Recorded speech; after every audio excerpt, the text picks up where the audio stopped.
I've seen many men reinvent themselves in my time, but none quite like monster Michael Todd. Back in the days of WAL, Michael didn't just show up.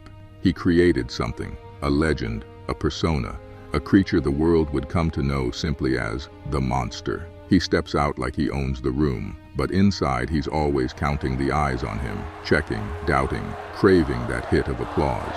He swears he doesn't need anybody, only Jesus and Rebecca's homemade apple pie. Yet every cheer feels like oxygen and every silence feels like a verdict. They love me not. He tears the petals one by one, hoping the last one lands on love. Every morning he'd wake up with the same thought in his head, how to be better than Devin Larratt. Just like me, who just don't give a like me, who dress like me, walk, talk, and act like me, and just might be the next best thing, but not quite me. And when he wasn't dreaming about that, he was selling advertising space to anyone with a wallet, or hammering nails into the monster factory, his great cathedral of ambition. Build it, they will come, he'd say. But as the grass grew taller, and the fans didn't come quite fast enough, he started wondering if he'd have to keep on cutting that overgrown lawn forever. But fate had other plans for him. These days, Michael wakes up with a new mountain in his mind, a giant named Levon, the immovable wall he aims to climb, even if it breaks him. But while Michael spends his days chasing giants, far away in Bulgaria's mountain goat paths, another man begins his morning in a very different way. Every morning, Georgie Tsvetkov walks out to check on the only things in this world that never judged him, never rushed him, never asked for anything, but a little grass and a little love. His goats.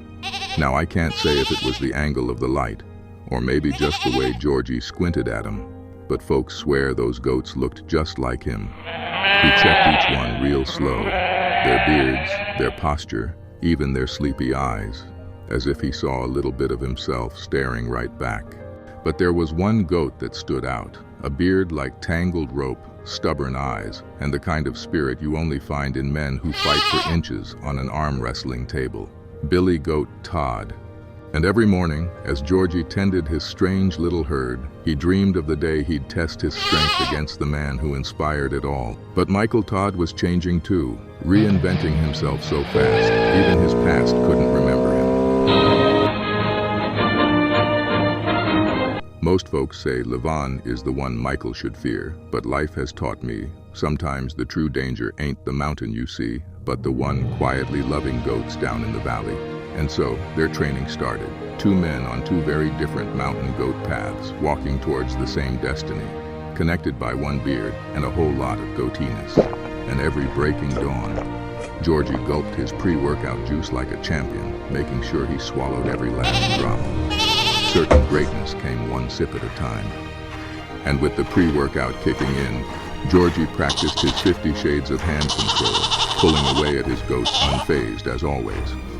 When he was done with his rigorous cupping, Georgie braced himself, because the goats always tested his endurance harder than any man ever could. And to finish his training day, Georgie knew he needed great cardio. He went full throttle, using his brutal fast hit technique, till his training partners begged for mercy.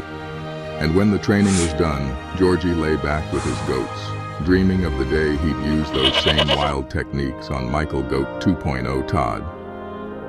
While some men chased miracle powders and so-called enhancers, Michael had something far more terrifying, Rebecca Todd in full coaching mode.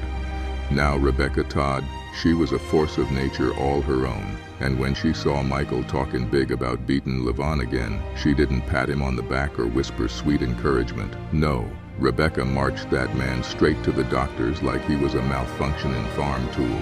She told them, in her polite but unmistakably deadly way, to apply whatever superior genetics he claims to have, because clearly the ones he's using weren't working fast enough. And as Michael stood there, confused, I swear you could see it in his eyes, that Rebecca believed in his greatness far more aggressively than biology ever intended. And so Michael lay on that table, ready for the Monster Factory's forbidden genetic upgrade, a process so dark even Rebecca refused to watch. But when he woke, raw power tore through him like a dodgy vindaloo, and the first face he saw was Dr. Frankenstein himself, grinning like a man who just built a monster he couldn't control.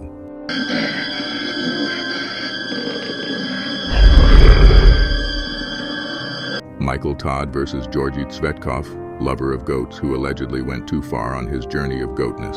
Who wins this epic battle at East vs. West 21, Saturday the 13th of December. Warning! No goats were harmed in the making of this video. Allegedly.